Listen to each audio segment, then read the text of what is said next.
Welcome to the 5 questions. This is the pre-interview with my guest for you to connect more deeply with the person who is actually sitting in front of me. These episodes come out the day before to my main recording to the paid subscribers over on The Compassionate Cure on Substack. These are released months later to everyone, but if you want to hear them first, head to the show notes where you will find the link to my Substack. They're bite-sized, personal, and they are backed with a ton of helpful advice, and they've slowly become my favourite part of Live Well, Be Well. Enjoy. What is one small thing about you that makes you uniquely you? I would say that I am very courageous. I am afraid a lot, but I still push forward and do things anyway, even though it may cause me a lot of physical stress and anguish.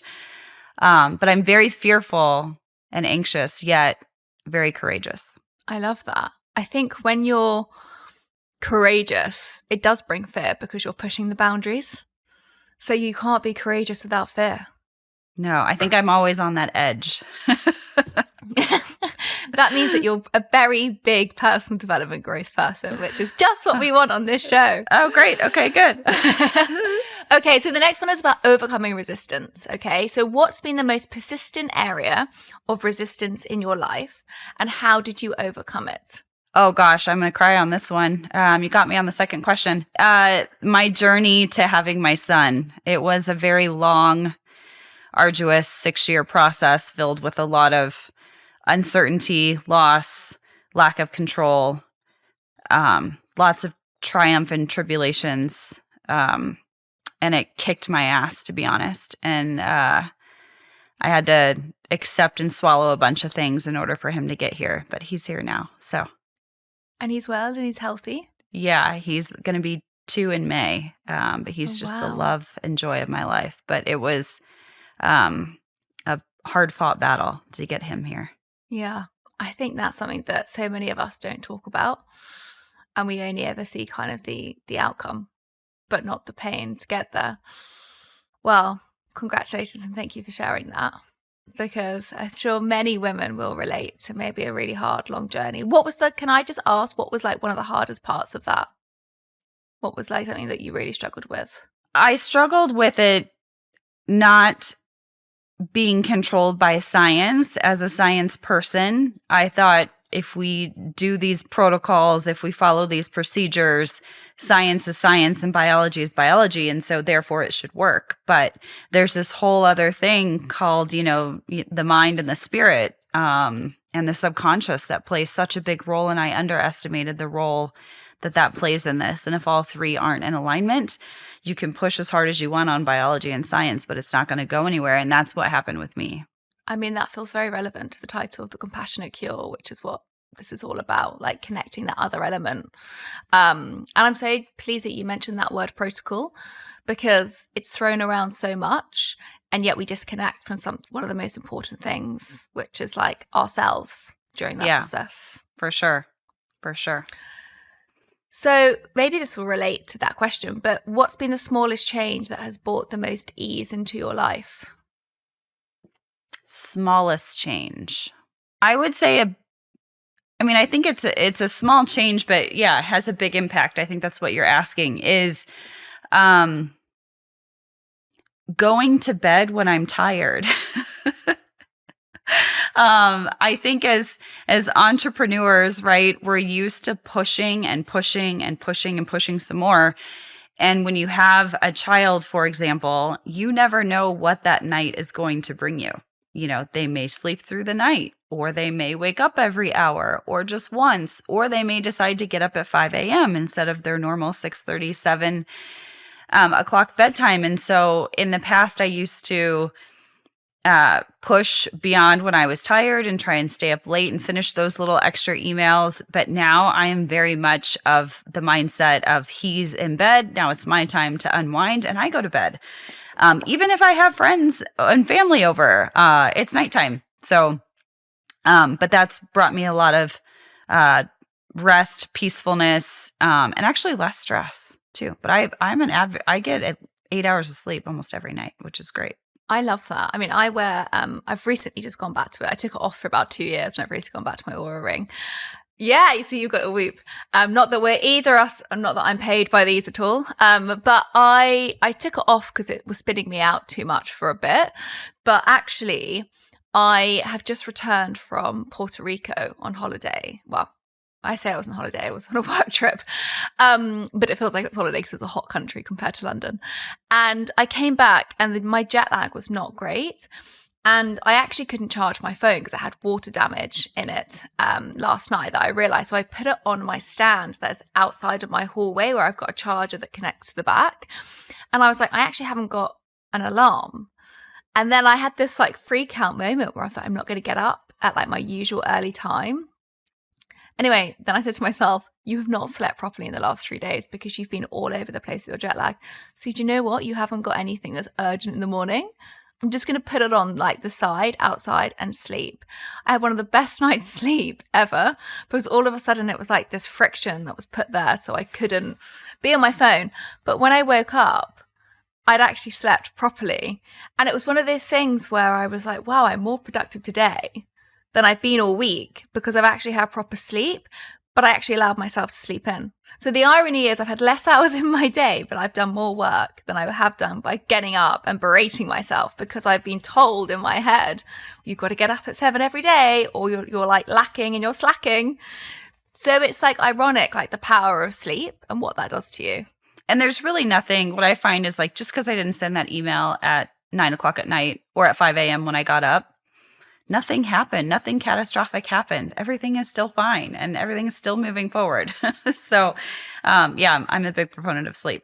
Me too. I love how we tell ourselves these stories. And I love that we're talking about this because I'm sure everyone listening goes, well, they've obviously got it down to a T. I have it not down to a T at all. No, mine only came about because my son forced it on me. I wouldn't have voluntarily switched to this. You know, I'm super type A and I love to push. But yeah, no, he forced it on me. So I don't have a choice now. I go to bed and I wake up when he wakes up. Brilliant. I love that. So this, I mean, maybe this is going to relate to as well. It's interesting how sometimes people's answers relate to the next question, but it's been what's one health related change that you've made that has significantly impacted your well-being? This is a good one. Cutting back on alcohol. And that actually came, we were talking a little bit ago from Huberman. He kind of got me thinking about this because I love the oral microbiome. I'm always talking about oral microbiome. And I say you should never use alcohol-based products for your oral microbiome because it kills it. Yet I would enjoy my glass of wine every night, not connecting the two, that I was destroying my oral and gut microbiome. And so he really got me kind of thinking about maybe I should cut back on the wine. I wasn't cashing a bottle of wine a night. It was a glass at dinner, which is very normal in our society to do. Very Mediterranean. Very Mediterranean, you know, and a lot of people say it's good for your heart and all of this. And so I actually suffered from anxiety for a long time, probably because of the accident I was in as a kid, but also because of all the hormones and the IVF and the loss and all of that and big life changes. And the more anxious I got, the more I would turn to wine to calm down at the end of the day. And I went through a period where I just stopped all wine together for several months and just kind of reset things. And what I noticed was my gut became so much healthier. My oral microbiome was so much healthier. My mental clarity, it felt like I had all of these new connections that were forming in my brain. My language was better. Stress levels went down. And most importantly, anxiety completely disappeared. And, you know, I was considered a light drinker before I stopped before I really cut back. But now, you know, I might have a couple glasses of wine a month, if that. I love that you said that. There's been a huge wave of I think, more in the entrepreneurial space that I've seen, maybe because that's who I follow a lot of online, that have a lot of people are going cut out drinking. Alcohol free. Yeah. I haven't gotten there yet. I wish I could.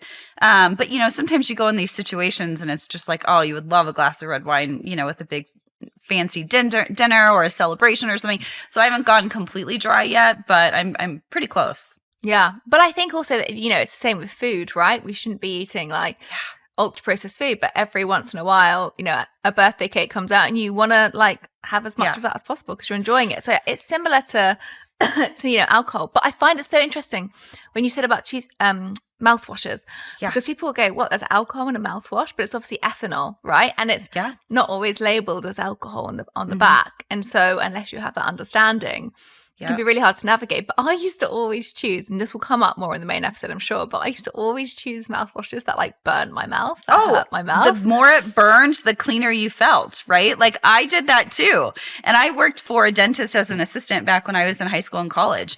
And we would get concentrated bottles of Scope that you would just put a little bit of Scope in and then you'd fill the rest with water. But we always skewed those ratios to make it burn more because we thought the more it was burning, the cleaner we were getting our mouths.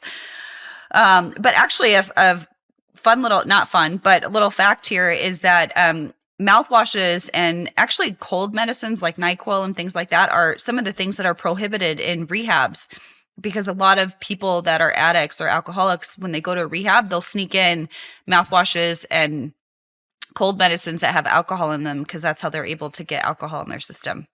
So it's actually prohibited in rehabs. This is so fun. I mean, I can't wait to dive into the episode. I have to make sure I don't do it in this moment. Okay, so this is the last question, which is all about making peace with the past. So it's quite like a thought-provoking one. What's been the hardest thing for you to make peace about yourself, your life in general? Hardest thing is to forgive myself for not creating the space to have my son on my own. That's been really, really hard. I wholeheartedly believe that if I would have done things differently while I was trying to have my son, I would have had a much different outcome. I was pushing as hard as possible to expand my career and push my career forward because I thought, okay, I have science and protocols on the side, so they're going to be able to come along with me to allow me to keep doing all of the crazy entrepreneur things that I'm doing. And it didn't work out that way. And I had several euploid embryos that had heartbeats that I lost without explanation. And I know in my gut that if I would have changed my focus and attention and given that space, I would have more kids right now. So I have to forgive myself for that and come to peace with that. The irony is it's so easy to look back and say, well, if I did do this. But I guess part of your striving was also trying to create a concrete foundation for when you bring a child into your life as well. So logically, it makes so much sense that you're trying to do everything and you kind of forget about you in that whole process. And everything happens for a reason. I do believe that. So I don't have any regrets, but I do think it was a very important life lesson for me to learn. And it's carrying me forward now because I have my son, Rome, and I'm getting ready to start on this brand new adventure that, in fact, we open in less than 30 days. And so I have a much different mindset and very different goals going into this new process than I did before. And so I think if I wouldn't have learned those hard lessons and had those harsh realities, I'd be kind of making the same mistake over and over again. And I'm glad that I'm not going to do that again. Yeah. And actually, that's probably one of the biggest lessons of life, right? Because so many of us can get stuck in those patterns and we just don't have the reflection process. And so you've actually, gained a huge amount of wisdom from some very hard times, but it's only going to propel you forward. That's what's so inspiring about these moments, is actually time to get to know the person. And I'm really, really grateful that you shared so much about kind of your journey and how you got here. So thank you for being honest with us. You're welcome.